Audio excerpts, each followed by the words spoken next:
आप देख रहे हैं केवल सच तक।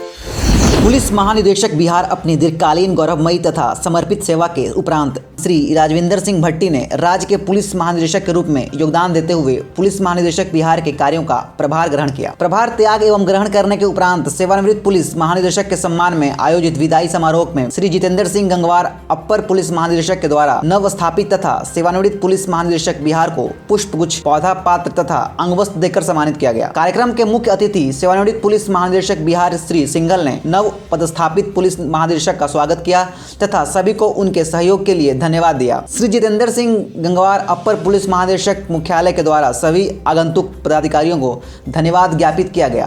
कार्यक्रम का संचालन पुलिस उप महानिरीक्षक प्रशासन श्री विकास वर्मन ने किया। नव पदस्थापित पुलिस महानिदेशक बिहार श्री राजविंदर सिंह भट्टी के द्वारा अपने संबोधन में कहा गया कि जो भी चुनौतियां हैं उसका सामना करेंगे, विधि व्यवस्था संधारण एवं अपराध की रोकथाम हेतु हर संभव प्रयास करेंगे। देखिए, इसके दो तीन चीज़ें हैं वो मैं आपके सामने रख देता हूँ।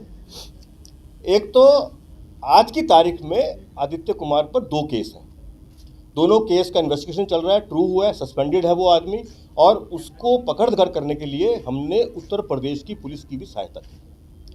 जो पहली बात आप कह रहे हैं गुमराह करने वाली बात, जो बात है, इसको मैं पार्टली सही मान रहा हूँ। पार्टली मैं इसलिए सही पार्टली मान रहा हूँ कि हमारा जो भी निर्णय है उस निर्णय की आप तारीखें चेक करके एक बार दोबारा मेरे पास आ जाना, आपको आंसर खुद मिल जाएगा।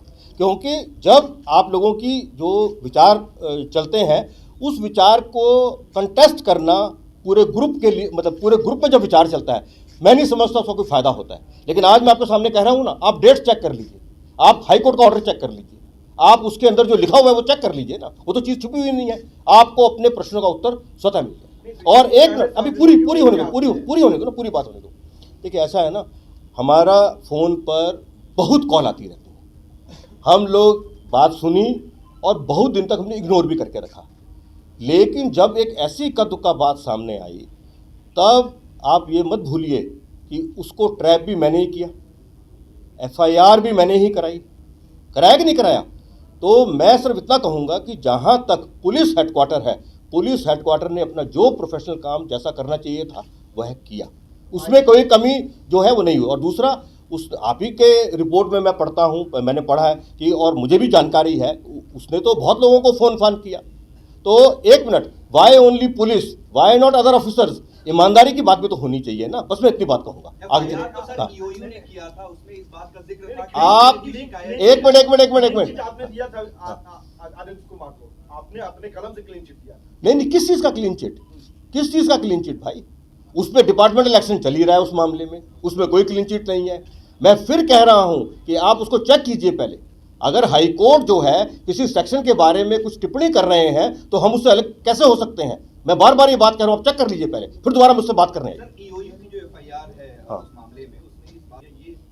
मैं आपको बता रहा हूं ना, देखिए सुनिए, मैं बहुत टेक्निकल चीज़ों में नहीं जाऊंगा, लेकिन मैं आपको एक चीज़ कहना चाहूंगा, आप किसी भी लॉयर से या किसी प्रोफेशनल आदमी से ये पता कर लीजिए कि सोर्स इंफॉर्मेशन जो है उसकी क्या कीमत है। और एक कोई राजीव रंजन के मामले में तो CID ने अपनी रिपोर्ट में गलती बताया था। नहीं, उसमें 4-5 चीज़ें हैं, आपको आधी बात पता है। मैं पूरे भरोसे से कह रहा हूँ कि उसके अंदर कई सारी चीज़ें थी। तो उन कई सारी चीज़ों के अंदर हमें जो चीज़ सामने आई है, तो हमने उस पर जो CID की रिपोर्ट है, क्योंकि किसी पे कार्रवाई करने से पहले शो कॉज कीजिएगा ना, शो कॉज के लिए लिखा हुआ है फाइल पे, आपने पढ़ा नहीं इसलिए आप ऐसे कह रहे हैं।